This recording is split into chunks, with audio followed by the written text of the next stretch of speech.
Okay, now talking here about this homework 4. The first thing here that comes to my mind, once I see f prime c 5000 psi, I'm going to say beta 1 is not equal to 0.85. Beta 1 here needs to be reduced by 0.05 for each additional psi. So it's going to be 0.8 in this case. The other thing here, f sub y is going to be equal to how much? When it says here grade 75, we're going to say f sub y is going to be 75 ksi. Okay? So f sub y is 75 ksi. It is not going to be equal to 60 as we used to. The other one, or the other value that we used to use, that was for grade 6 steel. Now this is now grade 75 steel. Also it says here, consider a clear cover to the longitudinal rebars of 2 inches. So I'm kind of confused. What does it mean by the longitudinal rebars? Where are the longitudinal rebars? It says it's going to be the 3 rebars. How about the tie? I'm going to say the tie here is not considered. I don't see it. I don't need to use it or look at it. But it says here that the distance from this line here all the way to this line here is how much? 2 inches. Good. All right. How about D, the depth D? Let me write it here for you. D is going to be equal to what? 22. 22. D is going to be equal to 24 inch. The depth D, you know the depth D from top compression to the center of the rebars, tension rebars. It's going to be 24 inches minus 2. Why minus 2? I'm subtracting this. And then for number 8, diameter of number 8 is going to be 1 inch. So this is going to be half of it. It's going to be minus 0.5. Make sense? Yes?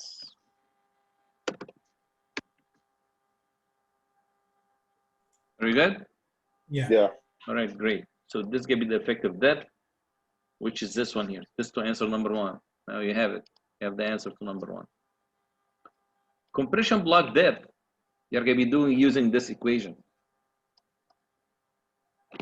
Talking about this equation here. When you set C is equal to T, you're going to see this equation here.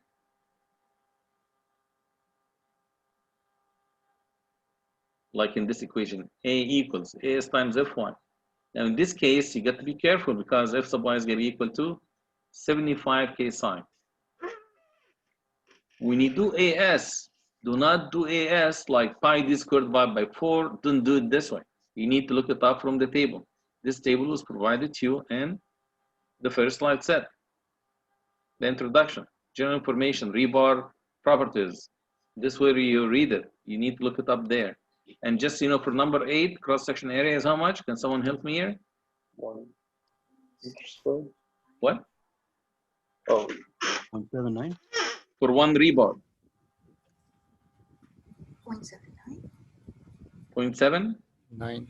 9. Square inches, right? I'm gonna leave it here. Now you have to record it, so if you need to go back to it, it shouldn't be a problem. The rest of the work is something that you guys are used to, and you have it in this slide set, so you can go back easily to it. Just follow the steps that you have here. Let me close this here. Now we're gonna continue with the last slide set, rectangular and or T-shaped and doubly reinforced sections. So for the rectangular section, now we're done with it, and then also you have this homework on it. We covered this example last time, example 3-1, and we said that we're going to be using the same principles that we have used. Here's the equation. We say tension is going to be equal to the AS times Fy, which means we assume that all the tensile reinforcement is going to be at the yield point already. So this Fy in the standard typical reinforcing, we use 60 ksi for it. We do the compression calculation for it, and then we set T is going to be equal to C, and we're going to have this unknown A that we can solve for. After that, we figure out the moment, and moment is going to be equal to one of the forces, either tension or compression, multiplied by the distance from the tension to compression, which means from here to there. This is going to be D, the total depth, minus A over 2. This is going to give you here the distance from here to there. Is it fine? This is good. Now, in this example, you have a T section. Width here was given to you at 32 inches. Slab thickness 2 inches. And then we start here to do the analysis. We calculated A, and A turned to be larger than the slab thickness. This is the slab thickness or the flange thickness. This means compression block depth is going to be right here. Look at this. It's going to be right here. So actually, we're going to have here a T section under compression. If you recall last time, we tried to say, okay, now let me take this uniform stress, the 0.85 F prime C, multiply by this T-shaped area, and we were unable to find out a total force is equal to the tension force.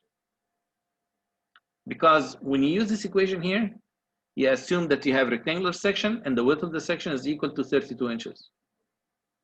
Reality is this section, right, doesn't have a uniform 32 inches. Look here in the top, it's true it's going to be 32 inches, but in this width, it's equal only to 10 inches. Now, how can we solve this? To solve this, we need to have two compression forces. Now, we're talking about cracked section, and this is going to be the capacity point, the ultimate point. This completely different from the one before cracking. So the one that we did before cracking is completely different story, different animal. So I don't want to mix between the two. So what we have done here, we said, okay, the flange cross-section area is constant. We cannot change it. And I know neutral axis is going to be right here. So the flange cross-section area is going to be equal to 64. How is that? 2 times 32, like what you see here. The whole flange is going to be exposed to 0.85 F prime C compression. So we're going to call this force applied to the flange. I'm going to call it N, like for normal force, sub CF. C means compression, F is the flange. And this force is constant. I have all the variables for it.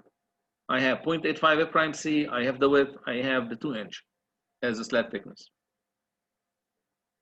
The second force here, which is a normal force, compression on the web, yeah, we know the numerical value for it. And the reason that we know it, because we know that the total compression equals to the total tension, which means N, the tension force, equals NCF plus NCW. If this is the case, I know the numerical value for the tension force, which is AS times Fy.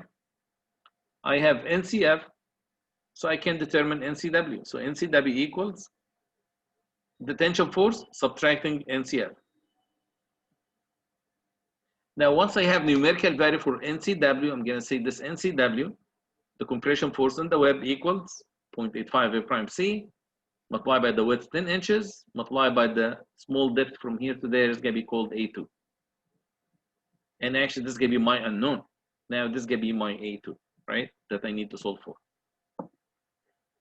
So if you look here, when I consider the entire section is a rectangular section, and it's going to have a width of 32 inch, like in this quick analysis in the previous slide, I ended up with total depth of neutral axis from the top to the compression block depth, which is right here. This A was equal to 2.2. When I redid the analysis, now it becomes 2.66, and this makes sense because you need to increase this cross-section area a little bit so that it's going to be equal to, when you multiply by 0.85 A prime C, it's going to be equal to the tension force in the rebars.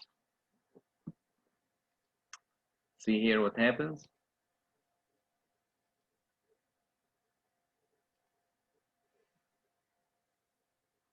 So here's the normal force again, the compression, the flange, as I say, is going to be 0.85 A prime C multiplied by this A prime C 3 KSI, multiplied by the flange cross-section area. So I have this as the numerical value. The tension force is equal to what? Is equal to AS times Fy. I have it in the previous slide. Here is AS times 60 is going to be 180. 3 times 60. So I'm going to say the compression in the web is going to be equal to 180 kips subtracting the 163, which is the compression in the flange. I have here a balance of 16.8 kips, which is going to be supported by the web and compression, this little area that we are talking about here. 16.8, now this is equal to what? It is equal to 0.85 F prime C times 10 inch for the width times the depth A sub 2. Now I was able to solve for A sub 2 is equal to 0.66 inches. You add 2 inches slab thickness, it's gonna be a total of 2.66. So I know that this is good here. Now I can solve for the phi factor. How can I do this? First, I need to find out C, the depth C, neutral axis depth. How do you do this? If you recall this curve here, you know that you're at 3,000, you have beta 1 of 0.85. So what you do here, you find out the C value is going to be 3.13 inches. How's that? Take the 2.66 divided by 0.85. And then after that, you find out the ratio of C over D. Turn it to be 0.26. So I'm going to go here to the next slide. 0.26, C over D goes up in this direction. Strain in the steel, tension in the steel goes up in this direction. I'm going to here at 0.26, C over D.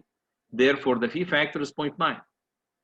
And the strain in the steel is going to be larger than 0.005, which means the steel has already yielded. This is a good sign because I start with this assumption that the yield is going to be occurring in the steel, and Fs is going to be equal to F sub y in the tension side. I'm going to go back here. So my assumption here, I said that this steel is going to be yielding, and the tension force equals to As times Fy, and I confirmed this, that it is true that we are at the F sub y. All right, so what do you do after this? Now you need to have two moment arms. It's going to be ZF and ZW. How do you do it? Let me go back, show you the picture. Here is ZF. How much is ZF now? Your depth here, the depth of the beam is 12 inches. You subtract 2.66 over 2, because this now becomes the depth A. You take half of it, right? No, actually, this is incorrect. So let me rephrase this. I'm going to say the depth 12 inches, and then you'd like to figure it out, the depth ZF to the half or the middle of the flange. So it's going to be ZF equals 12 inches, subtracting only 1 inch for NCF. For NCW, which means this Z sub W, is going to be equal to 12 inches. You subtract 2 inches, and then again you subtract A2 divided by 2, because the force is going to be right here, right in the middle of the web.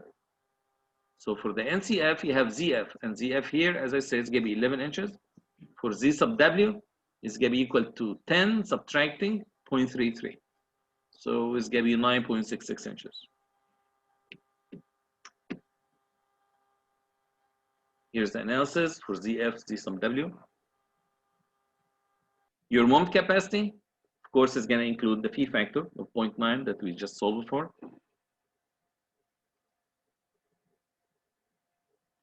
And then you're going to see here the compression force in the flange times ZF plus compression force in the web times ZW. All of these numbers here, this is going to be kips, this is going to be inch, kip, inch. So at the end, you need to divide by 12 to put it as a kip foot.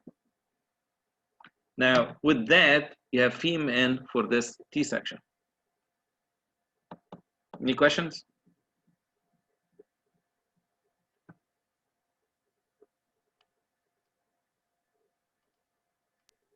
Could you go back to the drawing once more? Sure. So I think I got I think I got confused by what you meant by the moment for Z. Okay, what do you mean by the moment for the Z? If you can. Don't worry about it. I'll review it when I. No, this is fine. I mean, I just want to be sure what do you mean by, I mean, about the question. What do you want to say exactly? I think earlier you mentioned. Hold on, let me make sure I scroll up on my side. You mentioned that ZW would become a moment arm, or unless I just misheard that. Okay, let's look here at this section and try and find out the moment on this section, internal moment, right? Because all of these forces, I wouldn't call them external forces. These are all internal forces. And we're just cutting a section here through the concrete to show these forces, correct? So I know if I'm going to be taking the moment about any point here, it's going to be equal to 0, correct? All right. So if I take the moment for all of this set of forces, the three forces, take it about this point here, about the tensor reinforcing, is going to be equal to 0, correct? Okay. How come it's going to be equal to 0? I'm just wondering, what do you mean by taking the moment is going to be equal to 0? I'm going to say, I'm going to have here internal moment is going to be equal to external moment. Mm-hmm. You agree? Yep. Okay, good. So what internal moment are we talking about? Internal moment is going to be the moment due to this internal forces.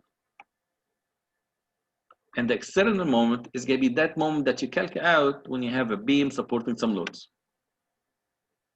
So in order for your beam here to be stable, right, and to have enough strength to support the loads, it means that the internal moment equals the external moment. So the moment that I need to calculate out here is going to be the internal moment. I'm just going to say, of course, it's going to be equal to external moment. Otherwise, my beam is not going to be staying there, right? So, okay, let me do here the internal moment. Take the moment about the tensile force, about this point. Let's say moment equals. So this moment is internal moment, right? Mm-hmm. I'd like to take the effect of n sub t. So I'm going to say n sub t, right? Times what? I'm taking the moment about this point. It's going to be times 0, correct? No, okay, right. Yeah, I'm going to say plus. Second force is going to be called NCF. Take NCF, multiply by what? ZF. ZF. Good. Do I have a third force? I'm going to say yes. Yes, the NCW. NCW, multiply by what? ZW. ZW. Very good. Now, this is the moment. Okay, This that gives makes the more moment sense. equation for it. So the first force here is going to be taken out. Why? Because I'm taking the moment right here. So someone's going to say, why don't you take the moment about this point here? Because it wouldn't be an internal. You can. It's going to be the same, but one force is going to be rotating this way, and this force is going to be rotating this way. So you need to take the difference between the two. But you end up with exact same numerical value for the moment. So you can just come back here and say, okay, if I'm taking the moment about this force, why should I consider it? I'm going to say, yeah, it makes sense. So your moment is going to be equal to each one of this compression force times the distance from the tensor reinforcing to that compression force. Got it. Okay, let me go there and see if we've done it this way. Here it is. It's going to be equal to the compression force on the flange times Z plus compression force in the web times ZW. Let me also look quick for the values, just to confirm. Just want to be sure that I've done it correctly, you know. So I'm going to say here, the first distance to the flange is going to be 11 inches. Yeah, 12 minus 1/2 of the flange thickness is going to be 11 inches. Yeah, this makes sense. So this number is good. How about ZW? The distance to the web. I'm going to go back here. The distance to the web is going to be equal to the total depth, subtracting 2 inches, subtracting this distance from here to there, 0.66 divided by 2, correct? To get to NCW. So ZW equals 10 minus 0.33. Because it's the middle of, okay. Yeah, so it's going to be 9.67 inches. So this number is good, and this number is good, right? Let me back check here the forces in the flange and the web, the compression. Just to be sure that everything here numerical is good and I've done correctly. So for the flange force, 132. For the web force, 16.8. Yeah, 132 fraction, 16.8. One number is good. So this analysis is correct. Are we good or not really? You have more questions?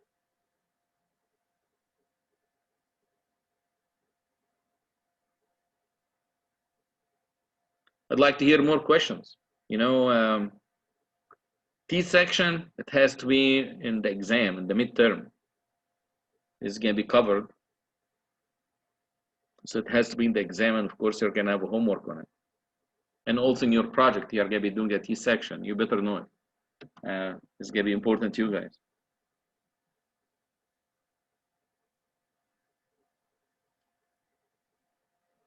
All right. Now, if you like, you can call this example 3-1-B if you want to. So I can put it this way. I'm going to say, you know what? This here is going to be example. If you like, call it 3-1B. Why would I call it this way? Because I'm going to be taking the previous example and do some changes to it, you know? So everything in this section is exactly the same. The same 32-inch, same 12-inch, same 10-inch wide for the web, and 3 number 9 with area of 3 square inches. The change that I'd like to do here is to change the flange thickness from 2 inches to 3 inches. Yes, Alexis, you want to say something? Yes, quick Yes, question. please. So when on exams, will we ever have to draw anything like NCs or NTs? Like the forces acting on the flange? Yeah, you'll need to. Okay, just okay, thank you. That's good. So the change that I have done here in the previous example, that I changed the flange thickness from 2 inches to 3 inches. Now I want to see what's going to happen. What is the effect of that? Look at the strength of the concrete, it's the same. Yield strength is going to be the same. Do the analysis for A. You remember for A, it was 2.2 inches, right? Nothing's different. Now, when this becomes here 2.2 inches, where is the neutral axis for the compression block depth? Now, is it going to be here or is it going to be above? You say now the slab thickness you change to 3 inches, which means now neutral axis is going to be within the flange. This is good news. Now my section becomes rectangular section. I made it very easy here for me. So I don't really need to do a couple of forces. Now this becomes a rectangular section. Like in the previous slide said, I can just continue with this fact. Now I have a rectangular section.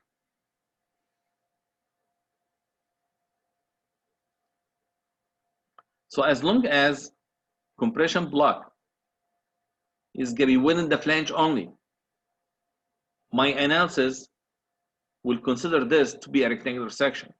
I don't really need to treat it with a couple of forces like what I have done here.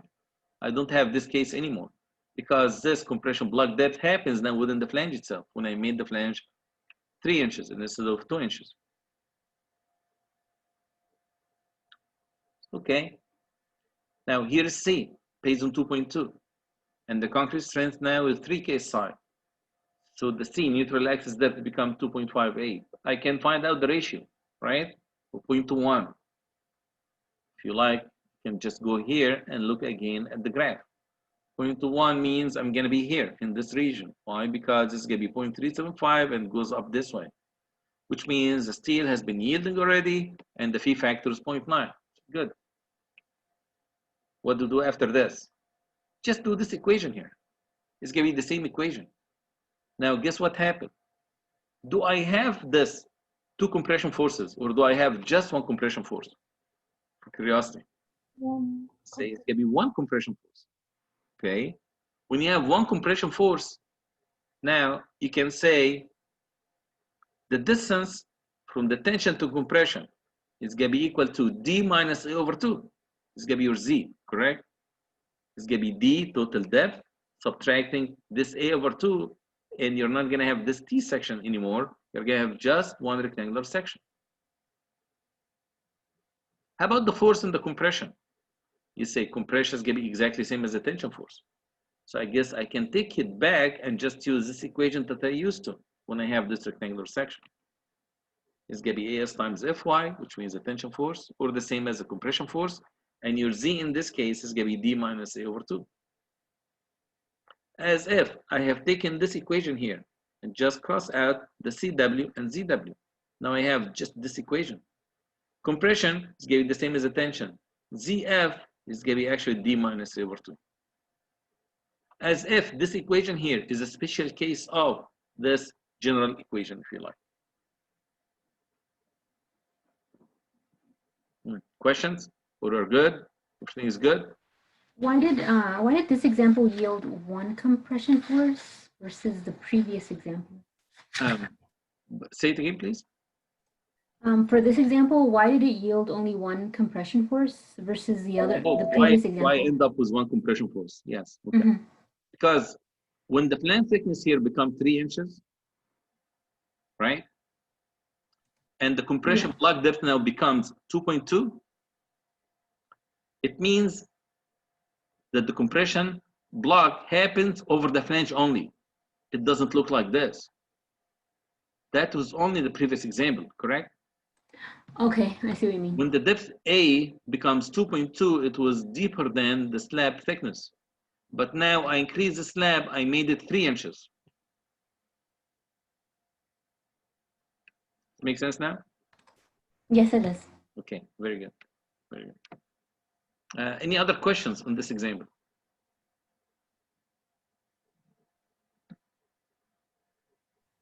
So whenever A is less than HF, Yes, we'll always end up in a rectangular section, right? exactly, exactly. So being a rectangular section, not because it looks like a T when you look at the general section here. It is because the way that you analyze it, right? Okay. So when you look here at the analysis for this section, then you say compression block is going to be within the flanges only. So I'm going to say this is now a rectangular section. All right. Okay, thank you. Okay, no problem.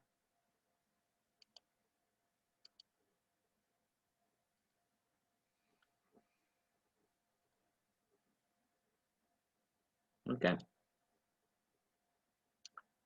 Let's see here what happened in this example, a new example that you are working with. Instead of having a flange, we have this notch. And this happens a lot in precast beams. Did you guys hear about precast? The term precast? Yes or no? No. Yeah? No? No. Okay. Here's a precast. What does it mean by precast? Precast concrete means it's going to be some concrete is going to be cast in some factory. So they have plant or factory or yard. They have steel forms that they keep on using again and again. They put the reinforcing bars into this bed or this form. They put the forms and then they pour the concrete on the ground, on the floor. And then after that, they take the forms out and then they cure it, sometimes with a steam, sometimes with some additives that they work on. And then after that, they carry this beam and then ship it to the construction site.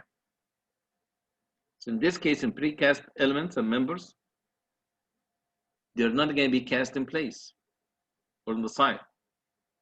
They're going to be cast in some factory or some facility. An example for this that I'm sure that you guys have seen, like vaults. You know, when you have a vault for Edison, you have precast slabs and stuff like this, precast elements, like a manhole or catch basin, if you guys are aware of this. There are lots of precast elements that you're going to see around you. You just need someone to point at it for you. Like, for example, your water meter, when you go to any house, residential, look at the water meter. It is inside a small concrete box. This is also precast. You don't cast it in place. And also the cover for it, you know, the cover itself is given also precast concrete. So in precast concrete members, in many cases, you need to have a beam that has 2 notches here because another member is going to come and sit on the top of it. So you need this notch for this reason in both sides. Reinforcing bars is going to be at the bottom because you're going to still have positive mode. In this example, the depth, effective depth of the beam, it says here is going to be 24 inch, and then you have the 3 inch is going to be the distance. I'm not going to call the cover because cover means clear cover from the face of the rebar to the bottom of the beam. So just give me here 3 inches. I don't really care about it for now. What I care about is effective depth 24 inch. The web width is 17 inch. Now the width of the flange, if you like to consider this to be a flange, then this becomes 7 inches. I used here to look at this T-beam and say, now this is going to be 32, it's going to be smaller. The web here is going to be smaller than the flange. Now I have it the other way around. The notch here, which is like the flange thickness, now becomes 4 inches. I have 4 number line with total cross-section area of 4 square inches. Okay, good. Now I'm wondering, what else should I do? So I'm going to say at the beginning, I'm going to assume that all the steel is going to be yielding, which means Fs is going to be equal to F sub y. We're going to be at the yield point. It's fine. Now I will consider the effective width for the flange is going to be again 7 inches, like this width given here to me. And based on this, I'm going to be calculating out the depth A. Now let's see what depth A would I get. I put this here, depth is going to be 24 inch, AS is going to be 4 square inches. Use this equation by setting compression is going to be equal to tension. This is the equation that I use for rectangular sections. For the width B, I used to be 7 inch. Straight to the concrete, 3 KSI, use the 0.85, 4 square inches times 60 for the yield strength. Guess what happened? I ended up with an A compression block depth of 13.45. So here's A, this gave you the compression, is going to be on this side here. You cannot call this rectangular section. I would call this rectangular section if the compression block depth falls within the top 4 inches. So if this A is going to be only within this 4 inch, I'm going to say compression is going to be right here. And in this case, I have rectangular section. But because it was extended down to the web, I'm going to say no, now I'm going to treat it as if I'm treating a T section. It doesn't look like a T, but you'll treat it exactly the same. Why? Because you have a flange and then you have a web, and you're going to have 2 different forces. Are you good? Questions before we proceed? Yes. Is there any chance to get like A equals to HF, like on the flange? Yeah, it may happen. Depends on the amount of reinforcing. And actually, once we are done with this slide set, I'm going to be talking about what happened when you increase AS, when you add more rebars. What's happening? What's the effect of doing this? Okay. So in this case, I'm going to end up again with 2 forces. 1 force on the flange and 1 force on the web. The force in the flange here, you can call this A1, and this is going to be A2 for the cross-section area of it. A1 is limited, is going to be equal to 28 square inches. How do I know it? 7 times 4, it's right here. A2, I know that the depth from this analysis, look at this analysis here. This analysis here says 13.45. It means I have here about what? It's about maybe 10 inches, right? 9.5 inch, nearly. You guys say, no, this is not going to work. I need to treat it exactly the same way I have treated the T section. So I said, well, total tension force, I have it because I have 240 kips. Where did I get this from? Let me go back 1 slide. I know it from here. I know that I have 4 times 60 is going to be 240 kips of tension force. Total compression on this flange is going to be equal to what? 28 times 0.85 times F prime C is going to give you the top force, NCF. It's give you the compression on the flange. NCW, the force on the web, is going to be equal to what? The balance between NT and NCF. How's that? You know that NT, the tension force, total tension force equals to total compression force. So you add this to this, it's going to get you that. So if you want the force on the web, you say it's going to be equal to the total force, which is the tension force, subtracting NCF. Any questions on that? Said okay. How about ZF and CW? ZF is straightforward because it's going to be equal to the total depth subtracting 2 inches because you like to get to 1/2 of the height here. 2 inches, ZF, both of them, they're going to be equal to the depth. How much is the depth? As we have here, it's going to be 24, so it's going to be 24 subtracting 2 is going to be 22 inch. How about ZW? Well, I need to find out A2, and then after that I can solve for ZW. Okay, let me move forward. Here's the force on the flange. This is based on cross-section area of the flange of 28 square inches. So I said here 28 square inches, the flange cross-section area. Concrete strength, 3 KSI times 0.85. I have compression force on the flange of 71.4. Now how much is the force on the web? I'm going to say force on the web is going to be equal to 240 kips subtracting this number. So the balance of the force going to the web is going to be 168. This 168 is equal to what? Equal to the cross-section area. I'm going to go back here one slide. This cross-section area times 0.85 F prime C. So I said, okay, here's 0.85 F prime C on this cross-section area. Divide this area here by 17, which is the width. Why? Because the area is going to be equal to A sub 2 times 17 inches. With that, I'm able here to solve for A2, and A2 is 389, and this is exactly the number that you see here, 3.89. How about ZW? ZW equals, going to be taken total depth of 24. Subtract 4, now I have 20 inches. Subtract 1/2 of this to get to this location. So it's going to be 20, subtracting 389 over 2. With that, you get to this number here, which is this number here, 18.06. So it's going to be 20 inches, subtracting 389 divided by 2. Now you have ZW. So I'm going to go back again to my analysis. Now I have total tension force of 240, AS times Fy. I have a force on the flange, NCF, 71 and fraction. I have force on the web, 168 and fraction. Okay, let me go back here. If I wanted to find out the moment, how can I do it? I say find out the moment. It's going to be now the internal moment, because I know it's going to be equal to the external moment, but I don't really need to care about it. External moment. I'm looking for the capacity. So I really need to figure out the internal moment. Take it the moment about the tension force. It's going to be NCW times ZW plus NCF times ZF. And of course, do not forget to use the phi factor. How do you do now the phi factor? Now you have total depth A, 789. You have concrete strength of 3,000. Now you can do the C lowercase, neutral axis depth. What's the relationship? I'm going to say use beta 1 of 0.85. Okay. Here's the C value. A divided by beta 1 is going to be 928.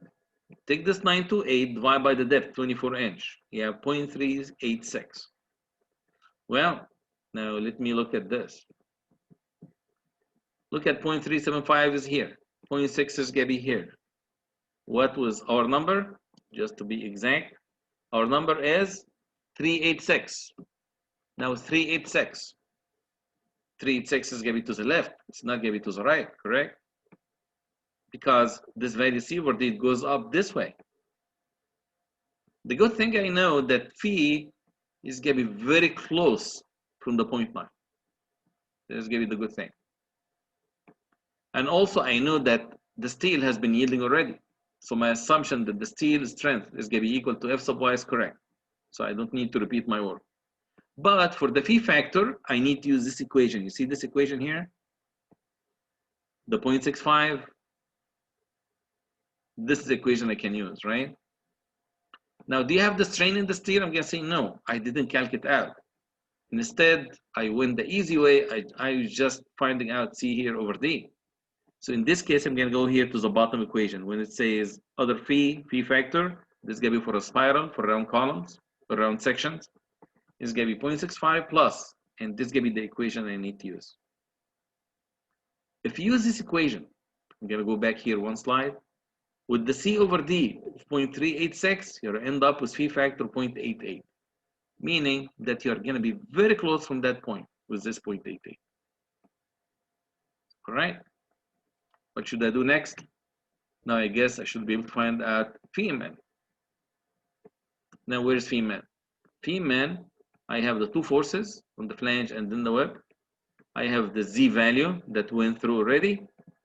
Your moment capacity is going to be equal to CF ZF plus CW ZW, and of course don't forget the phi factor of 0.88.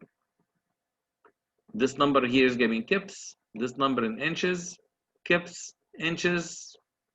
So I'm going to have the moment in kip inch to put it in kip foot, divide here by 12, and here is the answer. All right, now we're done with the slide set. Any questions before I start to do some comparison between the values and see the effect of adding, reinforcing, and so forth?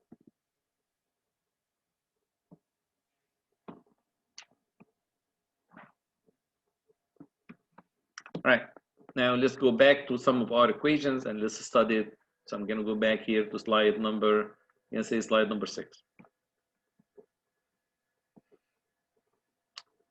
This slide here, it tells you that compression block depth, A,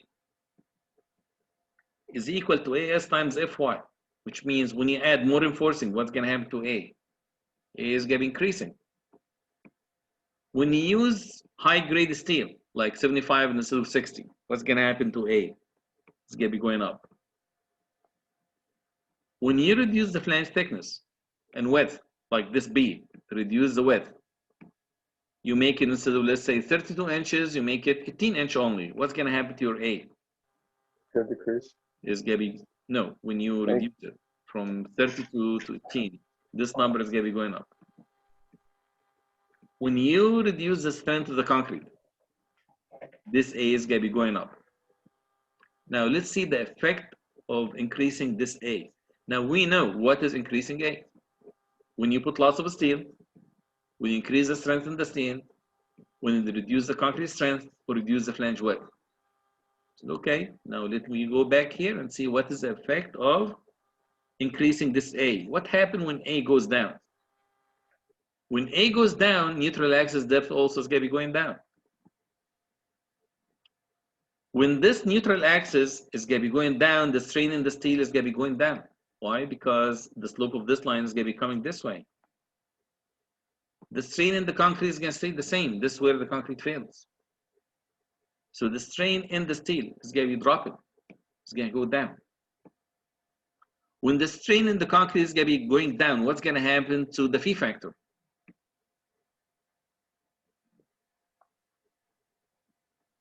When the strain in the concrete goes down, it's going to be coming here or here. What happens here to the phi factor?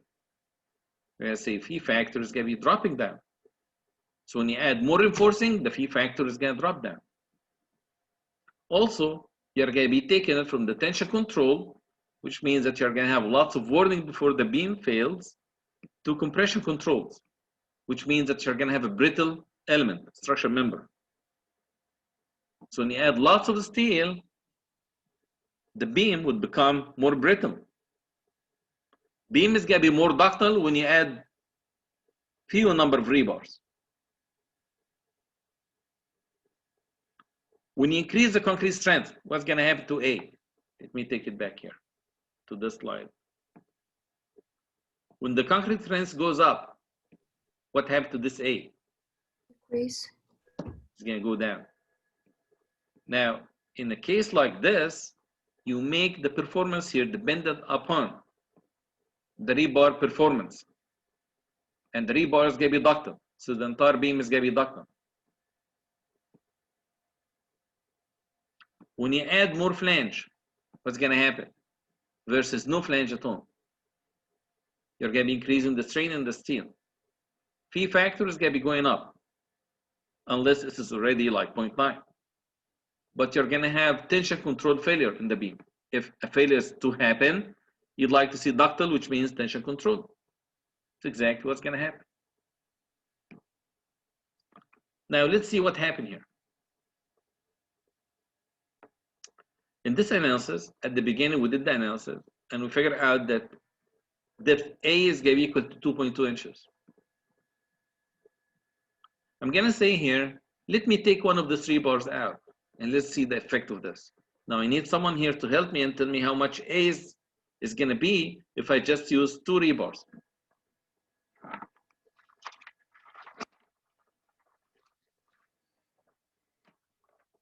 Adolfo, can you help me with this?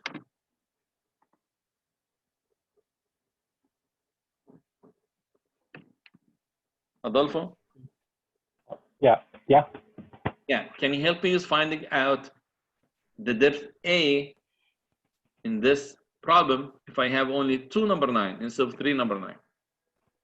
Okay. The same concrete? What's right? that? Like the same strength concrete? Yeah, everything is the same. I'm just going to be taking one of the 3 bars out. Let me calculate it real quick.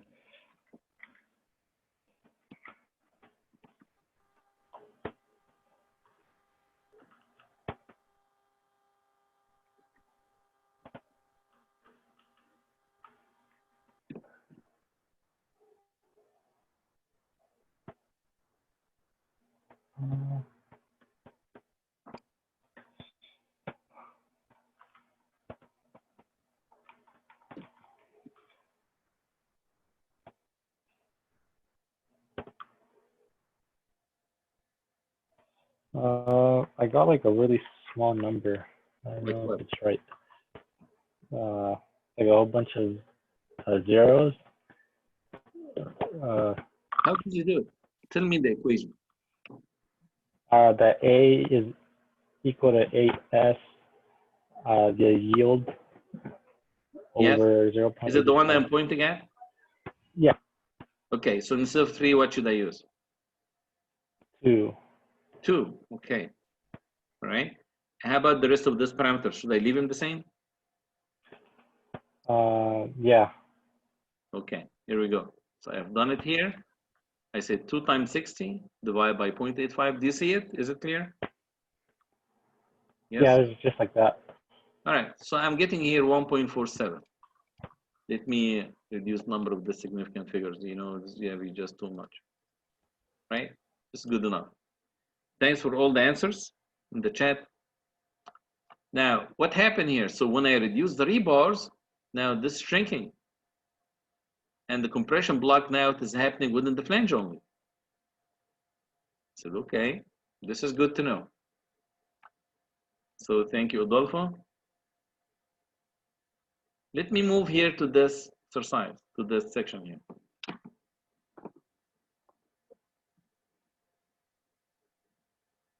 This guy here.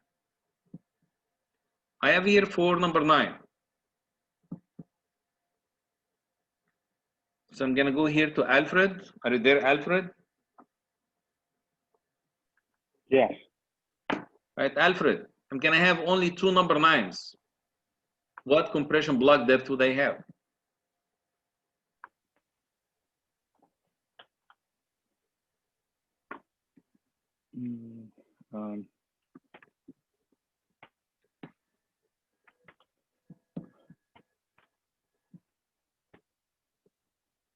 Not sure. What do you think? What should we do?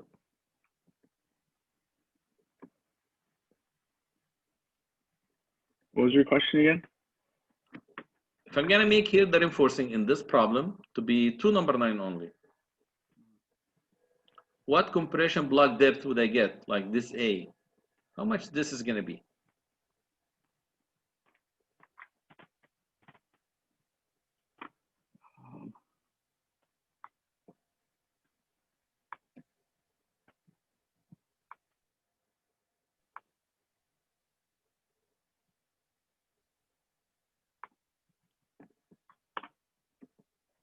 $6.72.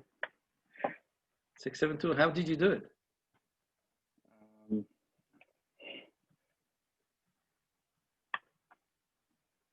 Do you have the equation for it? No, I have to look in my notes. 1 second. Can you look at the screen, please? Yeah, I'm like, Okay. Do you see any equations here that you can use?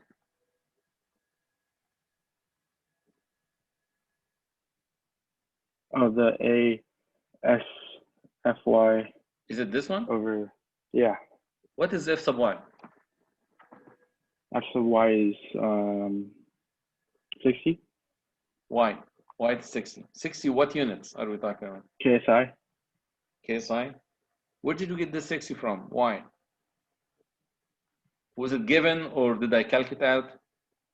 It's given. It was given. Okay, very good.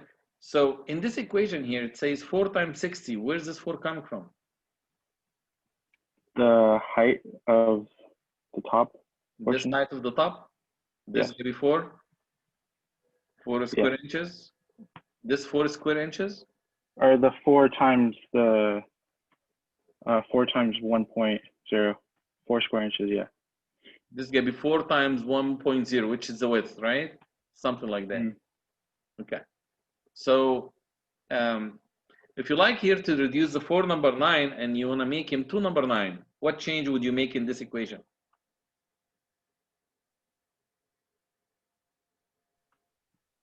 Just change the 4 into 2. Which 4? Instead of This one? the 4. Or this 3? Or should I change the 3 because 3 times 3 is going to be equal to 9? I think change the 4, right?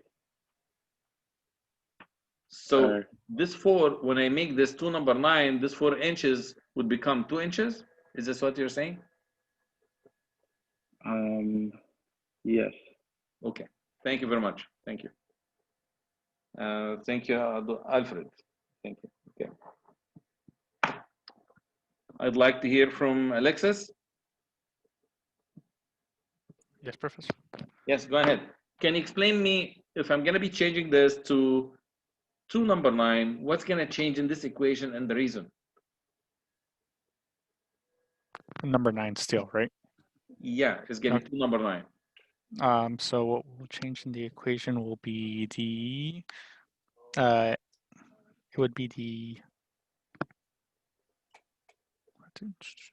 the AS value, right? AS is going to change from what to what?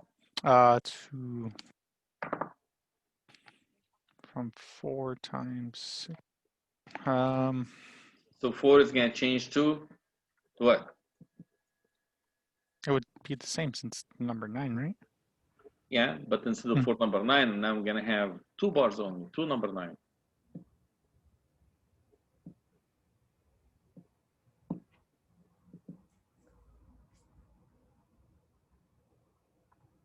And be crossing out a couple of rebars.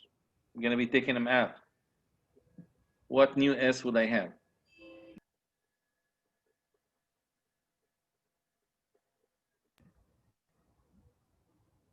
Would you have 2 inches squared? Yeah, this is correct, Christina. Why is that? Well, because now you only have 2 rebars instead of 4. And each one has a cross-sectional area of 1 inch squared. Okay, very good. Thank you. All right. Now, can you stay with me? Because I have one more question for you.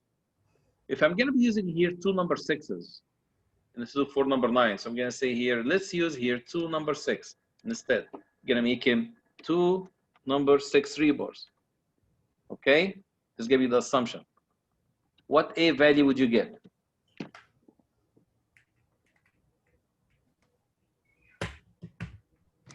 Would I have to look at the Fine. Take at your the time. other table? Yeah. Fine. Just you guys know, this is how I cannot come up with the evaluation. You know, like points, class contribution. This is the way I'm gonna be doing it. It will be. For number 6, the nominal area is 0.44. Okay, so I'm gonna say 0.44 times how many rebars we said? 2. Divide by 0.85 times 3 times 7. Okay, how much would you get for this? 0.0492. Are you sure? Forgot to times the dill. The yield. Yeah, we have it in the equation. Does this equation make sense now? So what would you get here? 0.05 or I'm getting 298, 296. oh yeah, that's correct. Okay. So if I have a section with 2 number 6s only, I'm gonna end up with a rectangular section.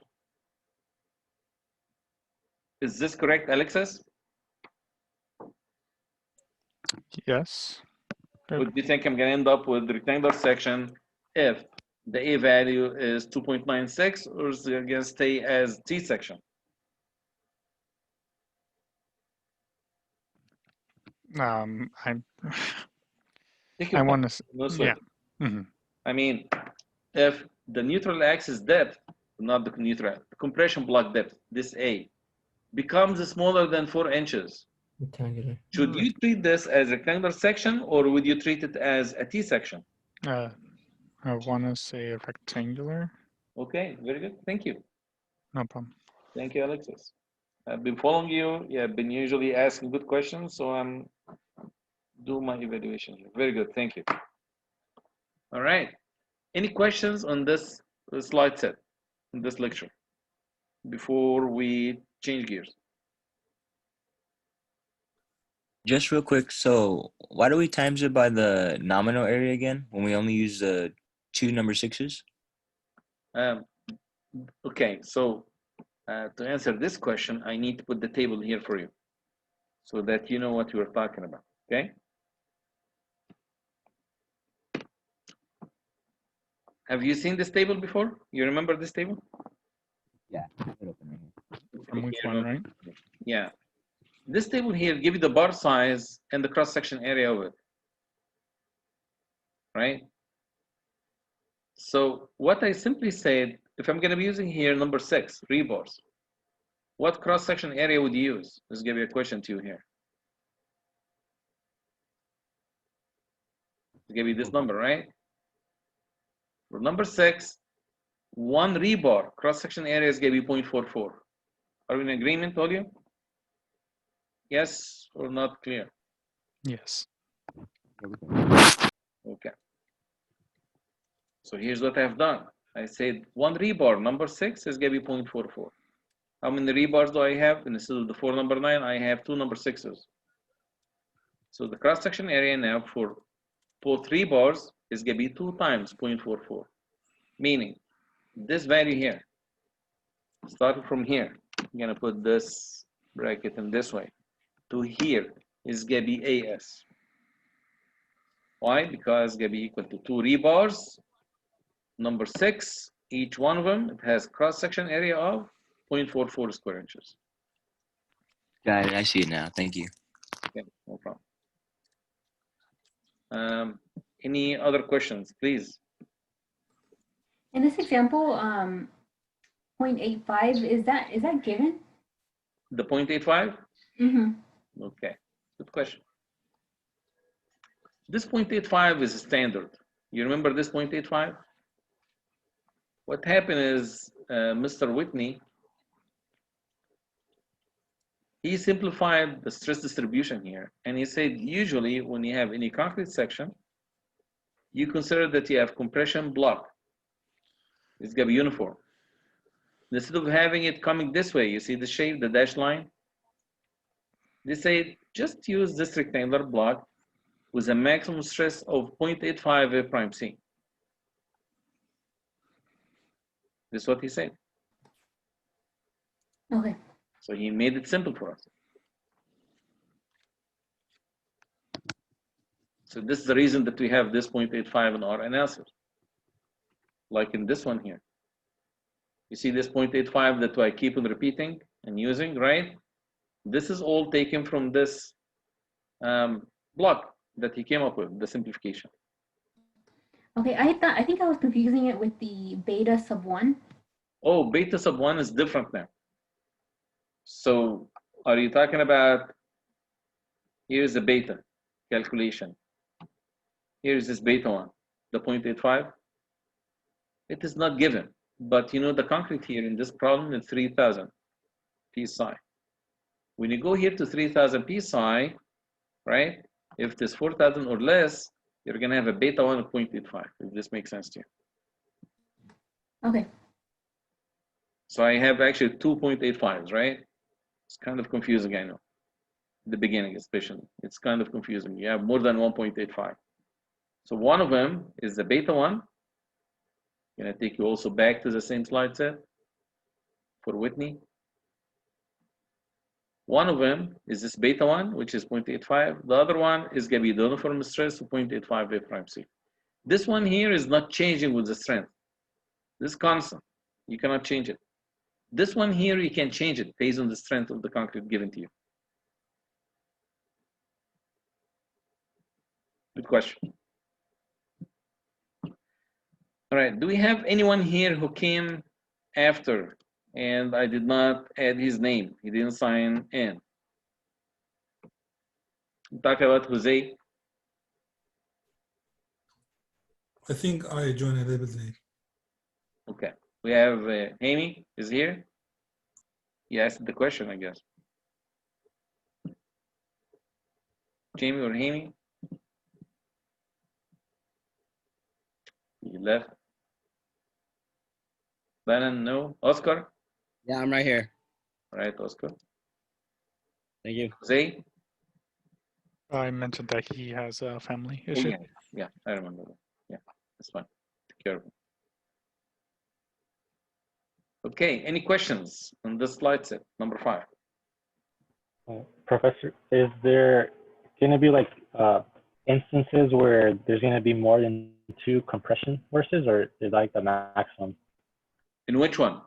Tell me which example. This one? Like this example? Well, so I understand how when A is larger than HF, it's going to Yes. be a T section. Yes, this is correct. So that's going to be like the most compression force is 2, or could there be 3 at a time? No. Okay. Yeah, this is a very good question, Adolfo. This is a very good question. Alfred, excuse me. Here's what happened. When you have the concrete crack section, right? This already cracked, and we are talking about the capacity point. You're going to have uniform stress. So the stress is going to be the same at each one of these points. And in this case, you're going to have only 2 forces. All right? Let me take you back to this.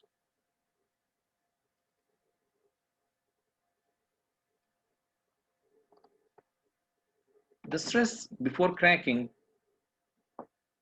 is like this triangular shape distribution. So it is non-uniform. It is not like this, right? It's not like a block, right? It's going to be like this. So when you have a T section exposed to this stress, you're going to see here that this, if I may mark on this, you can see here the stress on this area here, right,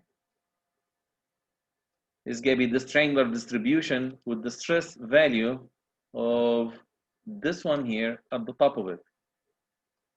Just going to take here a line. So the stress value here from here to there is going to be the maximum on this shape. Is going to be this triangular distribution on this. You agree? Yeah. Yes. Okay, Adolf. Now, when you come to the flange, you're going to say, how much is the stress on the top of the flange? Let's say it's going to be this value here, right? How about the stress at the bottom of the flange? Let's say it's going to be this value. So in this case, I have this trapezoidal distribution top of the flange. Now, in this case, I need to have 3 forces, and here's the reason. 1 force for the web. We understand this. It's going to be very similar to today's example. For this rectangular shape, it's going to be very tough to handle it as 1 force. I know that you're going to say, well, I can find out this is stress plus this is stress, find out the average times what? Times this area here. But the question is, where is the point of application of the force? I don't have it. So this is the reason when you have this triangular distribution stress before cracking, only for the cracking moment. So remember this. In calculation of the cracking moment, you need to have it as 3 forces, like the way I'm looking here at. Like in here, here's a 3D for it. You're gonna have here 3 forces. But if you are working about some beam that has been already cracked, and you're trying to find out the capacity point, it's gonna be only 2 forces. The reason is because the stress here, nature, is gonna be uniform. It's gonna be straight, it's gonna be flat. And here the stress is triangular shape, so it's different. So this why in here I have 3 forces, here I have 2 forces. I hope that this answered this question, right? So when it hasn't cracked, it's not uniform, and when it has, if it's it has uniform? not cracked, it's gonna be triangular distribution, right? Okay. Because it didn't crack yet. But for the capacity ultimate point, it's gonna be uniform according to witness. I'm gonna say here simplification or block. Okay. Thank you. No problem. All right, I'll let you go. Please sign out and see you next time. Professor, I also have a small question. So Yes. if we were to do the interpolation of like C over dt, and it's not like on one of them, it's like 0.88, the one that we found, and we had to either use the equation of the other phi one or the spiral phi. I think that's the symbol. Here. That one. I'm gonna Yeah. use this equation, right? Yeah, does it matter which one we use, if it's the other one or the spiral one? No, Or... use the spiral. The spiral means round column. Do you have a round section? Is your No, beam I see. round in shape? No. Okay. So you have to use the other one. Okay, that makes sense. Thank you. All right, no problem. Professor, I have Yes. a question. Absolutely, yes. When there's a T-beam and say that it goes through a column and there happens to be a drop head, does that make a double T?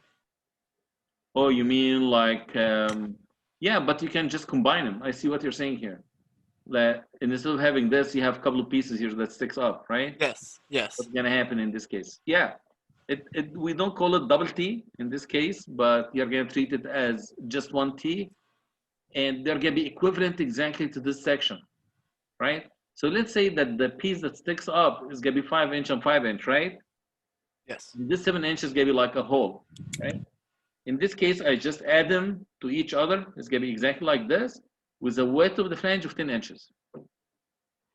You just bring them together next to each other, and you can do the analysis. Okay. Thank you. No problem. Excuse me. Yeah. How can we, in design, comes up with the number of the steel? We come up with number of what? Number of the steels or the Number size. of rebars. Number All right. of the rebars, yeah. Very soon, I'm going to show you an approximate method of determining the needed rebars, and then you do your final check. So it's going to be coming to you. Usually, we have a quick method of coming up with the rebars needed, right? Because I'm talking about before we start to design, you know. I understand. When you have the beam, let's say that you have simply supported beam, you calculated the moment, correct? Now you have the moment demand. Now you'd like to see how many rebars to add, correct? Okay, then after, from the demand, we calculate the AS and then comes up. Okay, is it the Yeah, way? but there is kind of some assumptions that you need to make at the beginning to come up with AS, and then after that, you complete your design. Okay.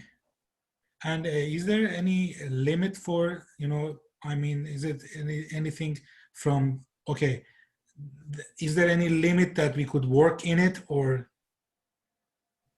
Yeah, you have minimum reinforcement that you need to provide. We have a minimum and maximum, huh? There is no maximum. In the past, there used to be a maximum. Now, instead of having a maximum, here's what we have now. We have this. I'm talking about if there is any indication to just how do we optimize our design? Yes. How do you optimize it? When you have a beam, you try to make the phi factor to be 0.9. Okay. When you So see in your beam that you have a phi factor of 0.65, you know that you are putting lots of rebars, and this section maybe needs to be deeper, and you don't have the best design. Okay. So there is some criteria in order to just evaluate. And we're going to learn this. Okay.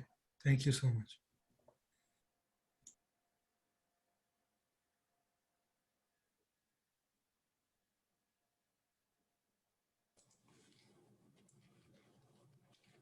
Professor, I had a question.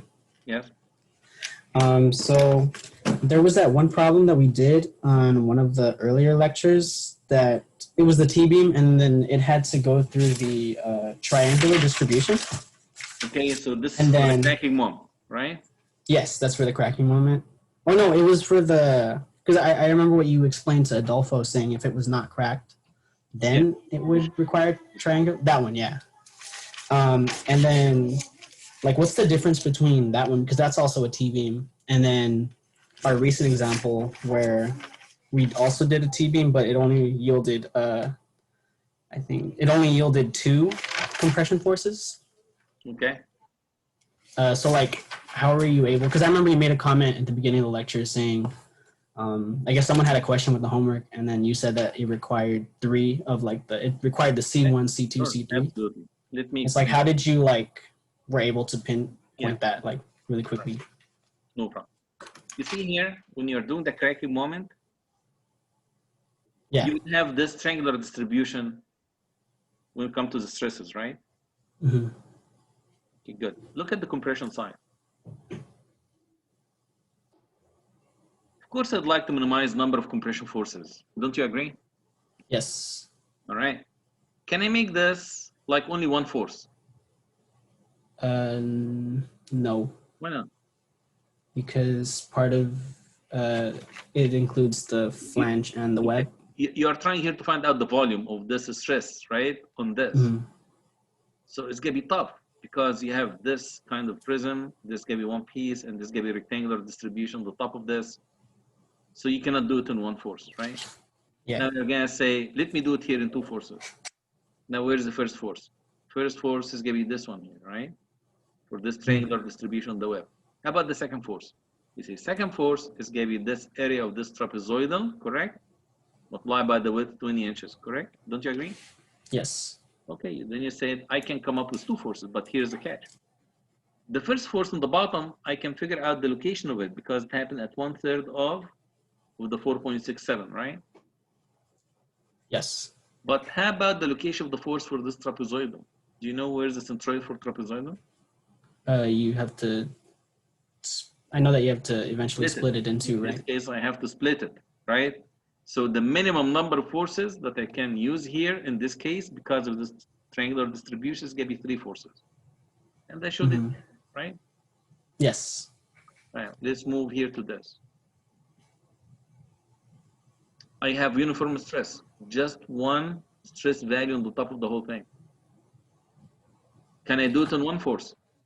Wait, no, not that problem. It was this one. The one before that. That one, yeah. This or the original one, yeah, that one. This one. So I said, well, can I do it in just one force?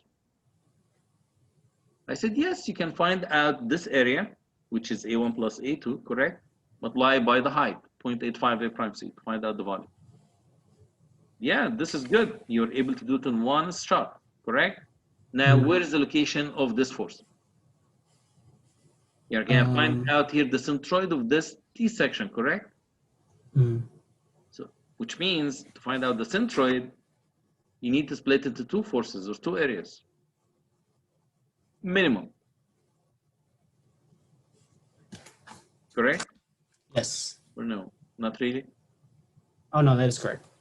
Okay. So the goal here is to minimize number of forces that you put in here. For the other distribution, the minimum I was able to go with 3 forces. In here, I wish if I can do it in one force, but the minimum was equal to 2 forces. Because you're going to have here one block on the top of this piece, one block on the top of this. Okay, got it. All right. Okay. Professor? Yes. For the previous example, example 1.3, we used the triangle distribution. Is it triangle distribution? Is it because there is no reinforced rebar here? No, this distribution here, like what we discussed, is because on early stage of loading, right, the beam is going to behave as if you have homogeneous section. The whole thing here is going to be made out of concrete. Concrete is not cracking yet. It's going to be like, you know, like the wood beam or the structural steel beam, right? Homogeneous material. It didn't fail yet. So in this case, the stress on early stage of loading, right, is going to be this triangular distribution. Makes sense? This is the reason that we have this triangular distribution, because the stress is not building up yet.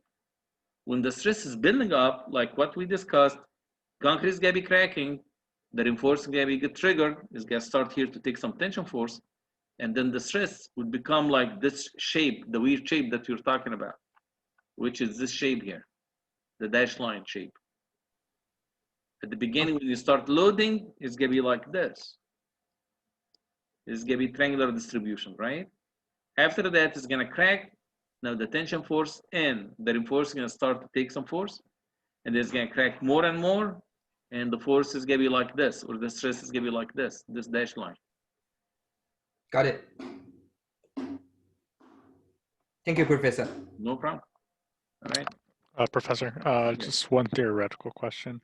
Would you ever put some rebar on the top of the concrete block? Because I'm thinking maybe like a bridge, and maybe it swings because of wind or something, and that wind pushing the concrete from bottom up, wouldn't that cause a tensile force? You see my screen here? Mm-hmm. T-beams and There we go. So have it next time. You ask yeah. for it. Okay. And also, yeah, and sorry for the distraction. It's just currently I'm still at work, and we're just finishing up. No We're worries. finishing up a project, and I just kept getting asked so many questions. Yeah, thank you so much. Good luck. All right. All right. Have a good rest of your day. All right. You too. Bye.